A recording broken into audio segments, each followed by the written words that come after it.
talk about affairs, honey. Listen. How to recover from an affair. Let me tell you some of the things that I did wrong in my first, when I was dealing with affairs. Number one, I had the first affair, number one, and didn't discuss it with my ex, but I discussed it with people in the church, and it got out in the community, and it got back to him. I don't know if he was having an affair or affairs prior to knowing that I had an affair, but in that marriage, it was a lot of that going on. One of the things that, number one, as a woman and as a wife, you always know when your spouse is having an affair. Men, husbands, y'all just not good at it. You're not good at hiding and cheating. You're just not. So I always would know. How I would know is you start changing your pattern of behavior. You start exercising. You start doing stuff. You start overly being into your appearance when before you know what I'm saying? Like, you might be with somebody that's already into their appearance, but then they start overly being into their appearance. Like, what you got going on? Then after that, when you're being intimate with the person, they start trying to introduce stuff that you ain't been doing, or you like, okay, where that come from? All these things. Then you sometimes, because our bodies are so sensitive, it'll throw our pH balance off. They think they're being real clean by taking a shower, but I don't know what it is.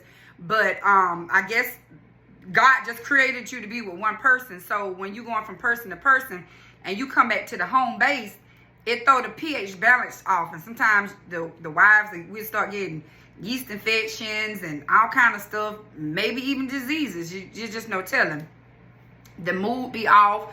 The person start trying to find a reason why you going here, just trying to go new places that you ain't been going to. You distracted. Sometimes they always on their phone. It's just different signs depending on different people. But if you would put this same energy, I'm talking to the married folks, and to the person that you married, things will be much better. Number one, ain't nobody perfect. You're not perfect. And you might be having a broken man or broken woman syndrome, and you need God to come in and give you some healing in an area in your life. Instead of you destroying a family, a person, relationships with your affair, why don't you put that energy towards fixing what you already have? Now, let me tell you some of the things that I did, and I was off in the first one. I started reading this book. My favorite book was The Proper Care and Feeding of Husbands. Okay? Then I started reading Men Are Like Waffles, Women Are Like Spaghetti. Now, when I read the Men Are Like Waffles and Women Are Like Spaghetti, I had like this supernatural urge of, that's why he like that. Oh, now I see. Oh, God just made them like that. Oh, that's why he think like that. All of that was going on. Now, what I went wrong was I started trying to implement the things that I was learning from the book without telling the other person that, hey, I'm reading this book and it's for our marriage. I want our marriage to work. This is the book I'm reading, and I'm gonna start trying to implement some of these things into our relationship to see if it make things better. I just started doing the stuff that was in the book, and it made me look weird. Like, all of a sudden, he playing the game. You know, that's something that the person was into. You playing the game, and then I just come beside you with me a joystick to my, what level you on? And then you're looking like, what you got going on? Like, it was like I was trying too hard because I hadn't let the person know that, hey, this is what I'm doing and this is why I do it. So don't get cringed out. You know, this is what's really going on. So I believe that if you're going to make a change in your relationship, both people need to be on the same page. You got to end the relationship with the other person. I know when you're having an affair, because I done been there, done that, it's like you are so wrapped up, tied up, and tangled up with the other person. You're just connected with the other person, and it's hard for you to let it go. But as a married person, if you're trying to make your marriage work, you got to sever all ties with the other person. Maybe you've been with that person for 5, 10, 15, 20, 30 years. It does not matter.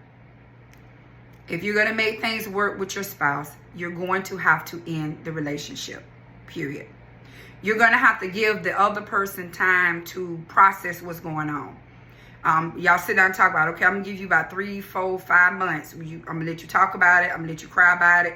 But then after this, then we're going to have to go on. We're going to have to go on. We ain't finna go through this our whole life. If you want to be together, as a woman, the hardest thing for us to do is to let things go, because the enemy is always trying to attack our mind.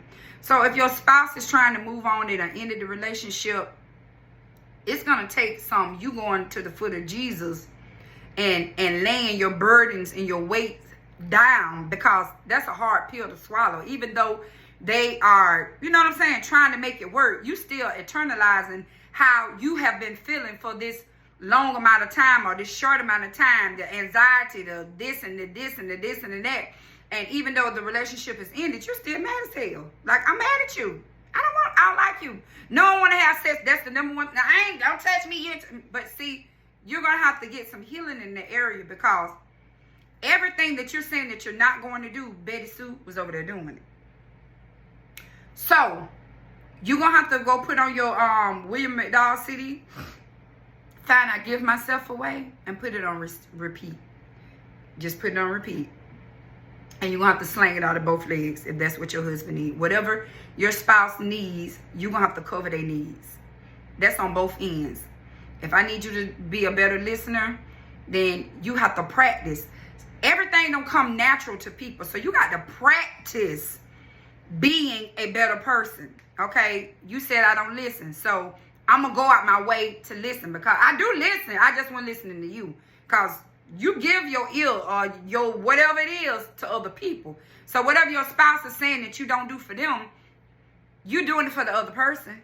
Why you, come on, just shift, you too, sugar boom boom, get in line, change your stinky thinking too, and put on your warfare clothes, and you guys fight for your marriage. Lay down ground rules.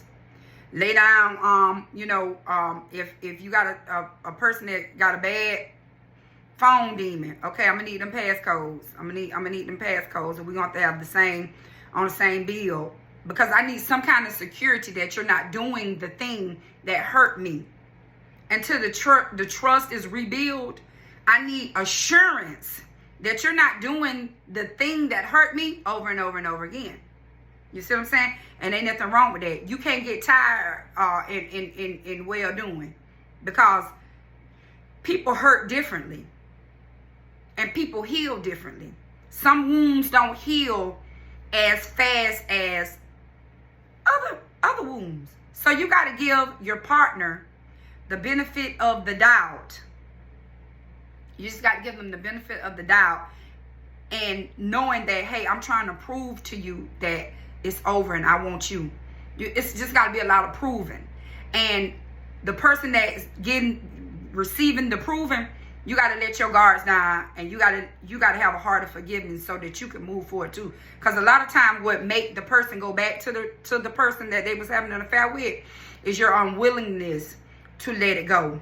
Your unwillingness to shift and okay, let's work on it. You're making it hard for the person to change their negative behavior. It's like you being a dictator. You being mean to them. You don't know how to let it go. You talking to them in any kind of way because you still hurt. The word say, through love and kindness do I draw them. So you might need to go watch Mary Poppins and put on your Mary Poppins voice. And I ain't saying fake it till you make it, but fake it till you make it if you want to make your marriage work. Come on. You gotta lay aside your hurt and your attitude now. Because don't nobody want to be around nobody with, as my sister would say, with stank coochie energy. You just too much stank coochie energy everywhere. And you trying to throw your weight around because you mad and I don't ask you to forgive me. So you going to rub my nose in and just keep mashing my nose. I told you I'm sorry. I told you what I was doing.